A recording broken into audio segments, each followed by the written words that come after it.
வணக்கம். நான் உங்கள் அன்பான சயின்டிபிக் வேதிக் அஸ்ட்ராலஜர் அஸ்ட்ரோரஞ்சி பேசுகிறேன். நல்லது நினைப்போம், நல்லதே நடக்கும். இப்ப பாத்தீங்கன்னா ஜூன் 2025 எத்தகைய ஒரு மாதமாக ஒரு காலமாக பலாபலன்கள் நிறைந்த ஒரு காலமாக இருக்க போகிறதுங்கிறது கன்னிராசிக்காரர்களுக்கு நம்ம பார்க்க போறோம். இப்போ கன்னிராசிக்காரர்களுக்கு இந்த ஜூன் 2025 எப்படி இருக்க போகுதுன்னு பார்க்கும் பொழுது மாத கிரகமாகிய புதன், சூரியன், சுக்கிரன், செவ்வாய் எத்தகைய ஒரு சஞ்சாரங்கள் பெறுகின்றன. ஆண்டு கிரகம் என்று சொல்லப்படுகிற குரு, சனி, ராகு, கேது எல்லாமே பார்த்தீங்கன்னா ஆண்டுக்கு ஒரு முறை, 2 ஆண்டுக்கு ஒரு முறைங்கிற மாதிரி சஞ்சரிக்கக்கூடிய, பயிற்சி பெறக்கூடிய கிரகங்களோட அமைப்பு கன்னிராசிக்கு எப்படி இருக்கு, இது ரெண்டையும் சேர்த்து பார்க்கும் பொழுது கன்னிராசிக்கு எத்தகைய ஒரு அமைப்பு நிறைந்ததாக ஜூன் 2025 இருக்கிறது நம்ம பார்க்க போறோம். அதுக்கு முன்னாடி நம்ம சேனல் ஃபர்ஸ்ட் டைம் வரவங்க மறக்காம சப்ஸ்கிரைப் பண்ணுங்க.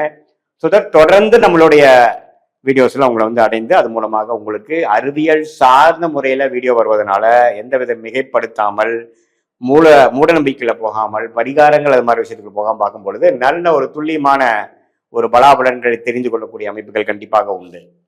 ஸோ அந்த அடிப்படையில இப்ப கன்னிராசிக்கு 2025 ஜூன் மாதம் எப்படி இருக்க போகுதுன்னு பார்க்கும் பொழுது குரு பாத்தீங்கன்னா 10ஆம் இடத்துக்கு 2ஆம் இடத்தை பார்க்கிறார், 4ஆம் இடம் என்று தன்னுடைய ஓன் வீட்டை பார்க்கிறார், 6ஆம் இடத்தை பார்க்கிறாருங்கிறது இந்த வீடு, வண்டி, வாகனம், பண புழக்காட்டம், கடன் மூலமாக பணம் வருவது அல்லது நம்மளோட ஓன் மூலமாக நம்மளே சம்பாதிக்கிறது, ஒரு கேஷ் ஃப்ளோ இம்ப்ரூவ் பண்றது அப்படிங்கிற மாதிரி நல்ல பலாபலன்கள் நிறைந்ததாக ஒரு அமைப்பு குரு ஒரு சஞ்சாரம் கன்னிராசிக்கு வருது. இதுவரை பார்த்தீங்கன்னா கேஷ் ஃப்ளோ அவள் நினைக்கிற அளவுக்கு இல்லை அப்படின்னு நம்ம அதை நோக்கி நம்ம தொழிலதிபர்களாக இருந்தாலும் சரி, வியாபாரிகளாக இருந்தாலும் சரி, உத்தியோகத்தில் இருந்தவங்களாலும் சரி, இப்போ பார்த்தீங்கன்னா அடுத்த ஒரு வருடத்துக்கு ஒரு நல்ல ஒரு கேஷ்ல வரக்கூடிய ஒரு ஆரம்ப கட்ட மாதமாக ஜூன் மாதம் இருக்க போகிறது என்று நீங்க தெரிந்து கொள்ள வேண்டும். அதே சமயத்துல கடந்த 1.5 வருஷமாக ராகு, கேது அப்படிங்கிற ஒரு ராசிக்குள்ள சம்மந்தப்பட்டு மன குழப்பங்கள், சில விஷயத்துல முடிவெடுக்க முடியாத ஒரு அமைப்புகள், லெப்டும் போக முடியல, ரைட்டும் போக முடியல, ஒரு மாதிரி மன குழப்பங்கள் நிறைந்த கன்னிராசிக்காரர்களுக்கெல்லாம் பாத்தீங்கன்னா படிப்படியா இந்த ஜூன் மாதம் பிறக்கிறப்பவே பாத்தீங்கன்னா சனி பயிற்சி முடிந்து விட்டது, குரு பயிற்சி முடிந்து விட்டது, ராகு கேது பயிற்சி முடிந்து எல்லாமே சாதகமான பயிற்சியாக வருகிறது. ஸோ ராகு கேது ராசி விட்டு விலகி ராகு 6ஆம் இடத்துக்கும் கேது 12ஆம் இடத்துக்கும் வருவது சூப்பர், அருமையான விஷயம். ஸோ அதனால என்ன ஆகும்னா அவங்களுக்கு மென்டல் கிளாரிட்டி கிடைக்கும், ஒரு ஸ்ட்ரெச் கிடைக்கும், அடுத்தது என்ன பண்ண போறோங்கிற ஒரு தீர்க்கமான ஒரு முடிவெடுப்பக்கூடிய ஒரு காலகட்டமாக இருக்க போகிறது. ஸோ அடுத்து வரக்கூடிய அதே மாதிரி சனி பார்த்தீங்கன்னா 6ஆம் இடத்திலிருந்து ஒரு ஓய்வை கொடுத்து கடன் நோய் எதிரிகளை கட்டுப்பாடு கொண்டிருந்து 7ஆம் இடத்துல அதிக உழைப்பு, அதிக உத்வேகம், புதிய தொடர்புகள், இதுவரை நம்ம ஒரு ஒரு முயற்சி எடுக்காம அப்படியே திட்டு மேல காலை தண்ணியில நினைச்சிட்டு கிணத்துக்குள்ள குதிக்காம அப்படியே யோசனை பண்ணிட்டு இருந்தவங்களாம் இப்ப குருவாரன்னு கூச்சிருவாங்க, வேலையில இறங்கிடுவாங்க, முயற்சியில இறங்கிடுவாங்க, ஜெயிப்பதற்கு என்ன வழின்னு பார்ப்பாங்க, ரியாலிட்டிஸை ஃபேஸ் பண்ண போயிடுவாங்க. ஸோ அந்த அமைப்பு தான் சனி 7ஆம் இடத்துக்கு வருவது. கண்டிப்பாக அது ராசியை சனி பார்த்தாலும் அது கண்டக சனி என்று சொன்னாலும் அதுதான் ஜாதகரை உத்வேகப்படுத்தி அடுத்த லெவல் வாழ்க்கையில வேணுங்கிற ரிஸ்க் எடுக்கக்கூடிய அமைப்பை கொடுக்கக்கூடிய ஒரு அருமையான ஒரு பயிற்சி தான் அது. ஸோ இதெல்லாமே ஆண்டு கிரகத்தின் அமைப்பு ரொம்ப நல்லா இருக்கு.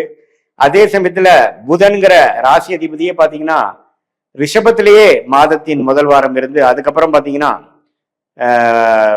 16ஆம் தேதி, அந்த 22ஆம் தேதி மாதத்தின் 3வது வாரத்துல பாத்தீங்கன்னா மிதுனம், அதுக்கப்புறம் கடகம்னு போய் அது ஒரு ராசியோட சஞ்சாரம், ராசிநாதனோட சஞ்சாரமே ஒரு நல்ல அமைப்புல ரிஷபம், மிதுனம், கடகம், அதாவது 9ஆம் இடம், 10ஆம் இடம், 11ஆம் இடம் என்று நட்பு வீடு, ஆட்சி வீடுங்கிறது நல்லா இருக்கு. ஸோ ராசி அதிபதி பலம் பெறும் பொழுது நல்ல அமைப்பு கொடுக்கக்கூடிய, நல்ல தீர்க்கமான முடிவு எடுக்கக்கூடிய, ஆல்ரெடி ராகு கேது வேற ராசியிலிருந்து விலகிட்டாங்க. ஸோ அப்படிங்கிறப்ப ராசி அதிபதியும் நல்லா இருக்கும் பொழுது, அதே குறிப்பா பாத்தீங்கன்னா மாதத்தின் செகண்ட் ஹாஃப் என்று சொல்லப்படுகிற 3rd and 4th வீக்லாம் பாத்தீங்கன்னா புதன் குருவோட சேர்ந்து சூரியனோட சேர்ந்து 10ஆம் இடத்துல இருப்பது அருமை.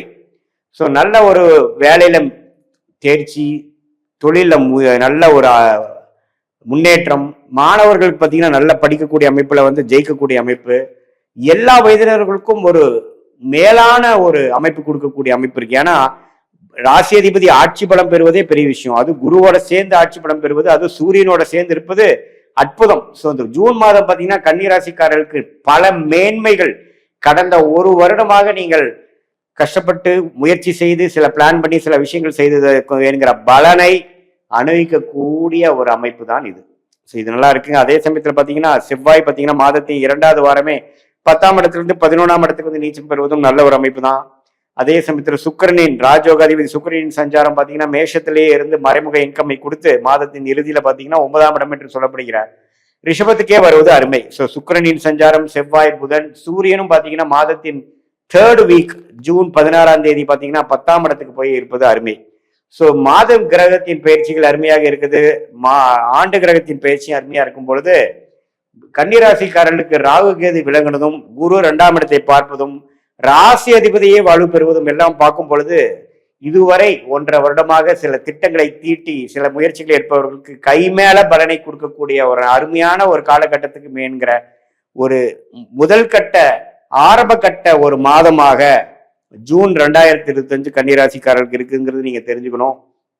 இது பாத்தீங்கன்னா பொதுவா இந்த மாத கிரகங்கள் ராசி கிரகங்கள் வைத்து பார்க்கக்கூடிய ஒரு பொது பலன் தான். நீங்க உங்களோட ஜென்ம ஜாதகத்துல உங்களுடைய தசாபுக்திகள் எப்படி போய்கொண்டு இருக்கிறது, நீங்க என்ன நேரத்துல எந்த தேதியில பிறந்து எந்த லக்னத்துல பிறந்தீங்க, அந்த லக்னாதிபதி எப்படி இருக்குது, இப்ப என்ன தசைகள் போய்கொண்டு இருக்கிறது, அந்த தசநாதனும் புக்திநாதனும் இப்ப கோச்சாரத்துல நான் சொன்னதுல வந்து எந்த மாதிரி அமைப்புல இருக்கிறாங்கிறதெல்லாம் வைத்து கொண்டுதான் உன்னமே துல்லியமான பலன்கள் அடுத்த 3 மாதங்கள் அடுத்த 6 மாதங்கள் எப்படி இருக்க போகிறது, எது மாதிரி முடிவுகளை எடுக்க வேணும், உங்களோட தனிப்பட்ட கர்மா எப்படி சொல்லுது, உங்களுக்கு சாதகமான கிரகங்கள் என்ன என்ன தசைகள் போய் கொண்டிருக்கிறது, இப்போ அந்த தசநாதன்லாம் கோச்சாரத்தில் எப்படி போகுங்கிறப்போ future long term short term எல்லாம் தெரிந்து கொண்டு அதுக்கு தகுந்த மாதிரி உங்களுடைய பிராப்தங்கள் என்ன, எது மாதிரி முடிவுகளை எதில் எடுக்கணும், உங்க சாய்ஸை எப்படி நீங்க செலக்ட் பண்ணணுங்கிற மாதிரி முடிவுகளை எடுத்து தக்க பலனை நீங்கள் இந்த சயின்டிபிக் வேதிக் அஸ்ட்ராலஜி முறையில உங்களால பெற முடியும். அது மூலமாக வாழ்க்கையில் வெற்றி பெற முடியுங்கிறது நீங்க தெரிஞ்சு கொள்ளுங்கள்.